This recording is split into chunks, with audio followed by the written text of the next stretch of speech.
To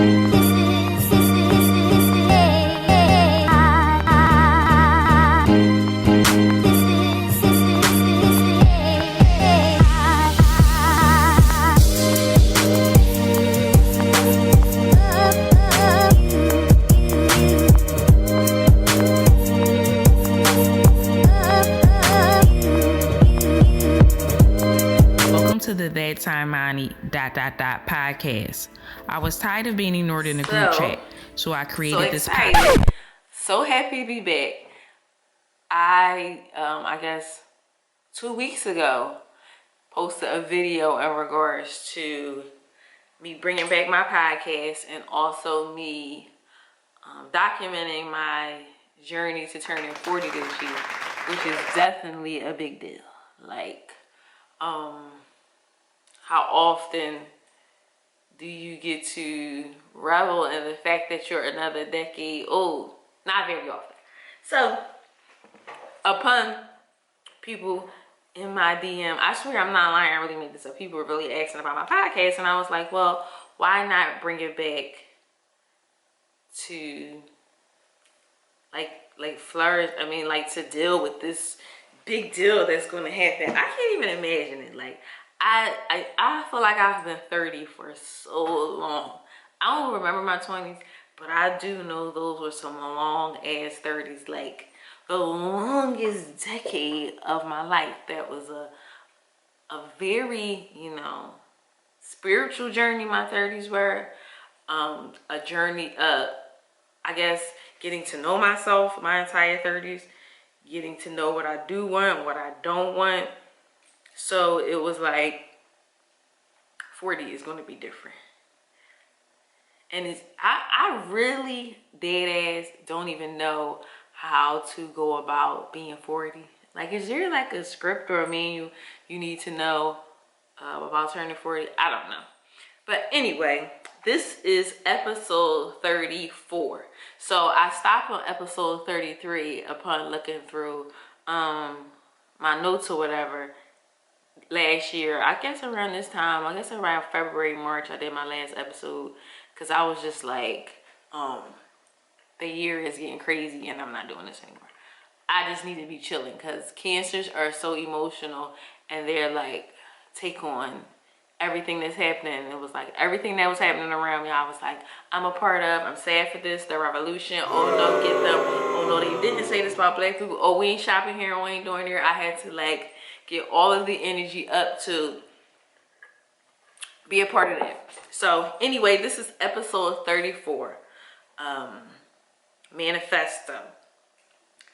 I call it manifesto because manifestation is real. I think I have manifested this last year of being overly unemployed for the betterment of myself. Like, I have been having a ball, doing whatever I want to do. God has not I haven't gone without a piece of pineapple, a piece of strawberry, a smoothie. I have not gone without anything this year. So I am definitely grateful for, this time that I had to like get to know myself, and I'm just excited about it. So again, this is episode 34, Manifesto. So I said that before that I was going to document from day 172 of when I thought about this podcast to the day of my birthday, which is in July. So I'm just getting a whole bunch of footage. The winter months are probably kind of going to be a little bit stale. It'll just probably be me doing DIY and self-care stuff that I love so much. But the spring and the summertime will probably be like the best time. I'll probably be having a ball or whatever. But again, manifestation. You can manifest whatever you want. And I wish I would have known that earlier in life, because I probably would have manifested way more things that I wanted. But once you like really ground yourself and like really revel in your spirituality and what it can really do, you can manifest anything. And I thought about this episode because my mom and Pride had this, well, it was my mom's cat first, and then my brother well, my brother brought it to his house, and then it was my mom's cat. And then Pride thought that my brother was going to get rid of the cat. So she said, Mom, we got to bring the cat to our house. So we had the cat at our house for about like 4 years. Oh, hey, hi. What? Get there. Get out here. So we had the cat about 4 years. And then I moved, and well, prior to me moving, Pride started staying with my mom during the quarantine because my mom was a street runner and she couldn't be at home by herself, so we sent Pride there. So Pride left the cat, basically left the cat to me. The other cat, being the sweetest, I had found somebody else to get her, but Pride's cat, there was really nobody that was going to get that damn cat. I mean, he's mean, he does his job, but he's not like a cat that you have to know him to love him. And I was like, what am I going to do with this cat? So it was the time was coming down. It was crunch hour. Like, I gotta place this cat. Like, I gotta do something. And the neighbor, she just randomly came to the front door, and I was like, do you need a cat? And she was like, yes, I need a cat, girl, because this situation going on around here. Da, da, da, da, da. I'm like, oh, I have the perfect cat for you.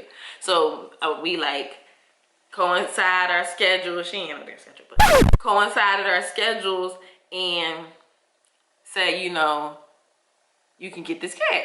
So she was like, cool. I get everything for the cat. I mean, I got cat food. I got the litter box, everything. I didn't bring nothing from my house to her. I just bought her all new stuff and was like, here you go. You can have this cat. So she's like, oh, thank you, yes. So I'm like, bye, Meryl. Phone Meryl to the side, deuce out. This is in October. So months are going by. And I remember talking to my neighbor, the owner of the home, and she was saying that she was sick of this place. She was moving. Well, she was selling. She had already moved. She was selling the house. And her stepdaughter was living there.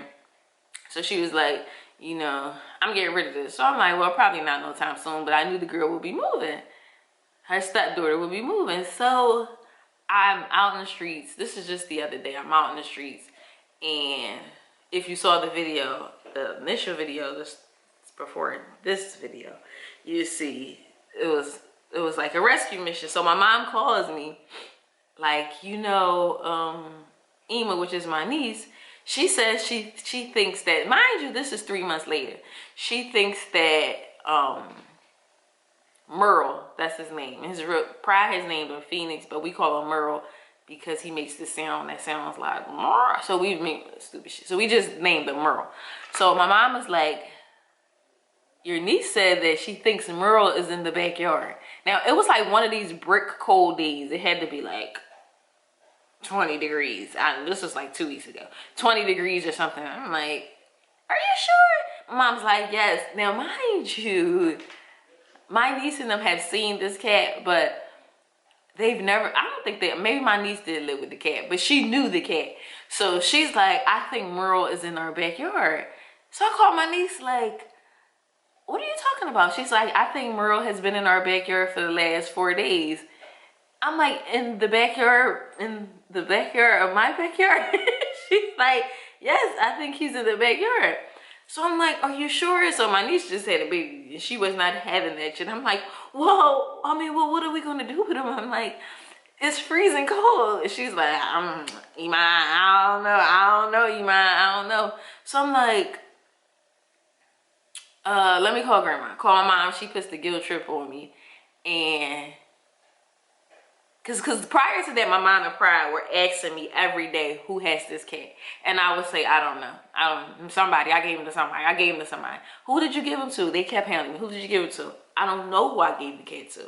Why won't you tell us? I mean, it was like, or they would say sad stories like, oh, we should have took Merle. Oh, Merle would have been so nice here. I mean, it was going on and on and on. And I'm like, I don't know where Merle is.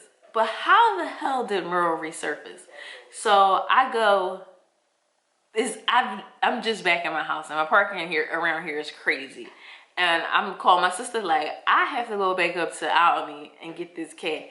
And she's like, okay, I'll take you. So me and her hop in a car and go up to Albany.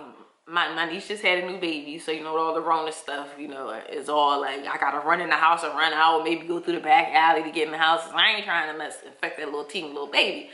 So I get to the house, she like, he in the backyard, he up against the door, like you're not even gonna be able to get in. So I open the door, I'm like, Merle. He's not saying anything. I'm like, Merle. This nigga appears from off the side of the house from the darkness, like, I'm like, how is it possible that it's like the ghost of Merle? How is it possible that you're like, why didn't this girl, first of all, why didn't she take you with her? Second of all, why wouldn't she knock on the door and ask my niece, can she, you know, can you call Iman or something so she can get this cat? How, did they throw Merle over the gate? Like, we had so many questions about how this cat was still outside in the backyard. So I have like the shopping carts that the old ladies get on the bus with, you know, the nice little cute ones with like the zipper and stuff. So I have one of them. So I'm trying to stuff him into the shopping cart. That's not working. My niece is in tears, like laughing. She gives me an Amazon box. I stuffed this food inside the Amazon box. Keisha, I'm like holding the Amazon box. Keisha is like stuck behind somebody double parked in the middle of my block. And I'm just standing on the porch freezing. I'm telling my niece, like, go back in the house. It's too cold for you. I want you to get pneumonia. And I'm like trying to hold the box closed. Keisha pulls up. We're hysterically laughing. She pulls up. I push the box in the back of the car, put all these things on it. And we sitting down and we talking. So she's like, yeah, you went and got him. I'm so glad you feeling blah, blah, blah, blah. And we like, yeah, because my mom would have had a little horror fit if I wouldn't have got this cat. So Keisha's like, Merle, calling his name while we're driving. This fool busts out the back of the Amazon box like, I'm like, yo. So now the cat is in the back trunk of Keisha's car, just in the back of the car while we're driving from Germantown to Albany. We get this fool to the house, and this is him in the back of the car. Merle. You was out in the back. They threw you out. You hungry? You remember this house? So that's what I mean about manifesting what you want. Speaking into, I mean, Pride was distraught about this cat. She was literally upset that I had gave this cat away. Like every day it was like she was asking me, where's this cat at? Like she was going to go save him. They were so distraught about this. And I'm like, listen, it's meant to be. It was you guys' destiny. You manifested this cat that you had to have back, and here you go now. And there, I mean, Pride gave him a bath, washed him, combed. They're back in love with this cat, and he is back home because it was. First of all, how many lives does this fool have? I'm like, he has to have 10 lives because my brother rescued him from somebody. Then Pride rescued him from my brother. Then I had to re-rescue him from my neighbor. He literally has about 10 lives. And that's how you can manifest whatever you want. Put your energy into it, your thought pattern into it. Believe, talk through it, write it down. This is what I'm going to have. This is what I'm going to get. This is who I want. This is who I don't want. This is going to be my man. This is going to be my woman. This is going to be I'm going to get this tonight. I ain't going to get that tonight. Manifest your dreams. So in terms of my segment that I used to have on my prior, it's called Crystal Salt. So for this episode is the clear quartz. It's that big clear, almost look like a diamond crystal. And that crystal is for manifesting any and everything you want. So again, it's the clear quartz, and it's for manifesting any and everything that you want. On this episode's Gospel of Drake, you know, I had to bring Drake back. Like, when are concerts coming back? That's the thing. Like, when can we expect to revel in the feeling that music brings upon our soul? When can we get that back, Massa? When is that Destin in the Cars? Boss? I'm just saying. So, Drake says, inspired by a few, but my mind really drives itself, like a Tesla. And that's from Deep Pockets. Again, he says, inspired by a few, but my mind really drives itself like a Tesla. And that's how I feel. Like, I'm inspired by a lot that's going on, but I'm driving my own Tesla. Like I'm my forces. I'm thinking about what I want to do. I'm thinking about what I want to have. I'm bringing it forth. I'm taking the time. Like this, I wish I was telling my partner, the man that I share my time with, that I really wanted to after like learning how to do this podcast thing and videos and this documentary thing, like, I wish I could have done like cinematography, or like learn about how movies are made and things like that. I think I missed my calling. Maybe in my 40s I will, you know, just rediscover that, or take the time to like work on that or learn some things about that. Yeah.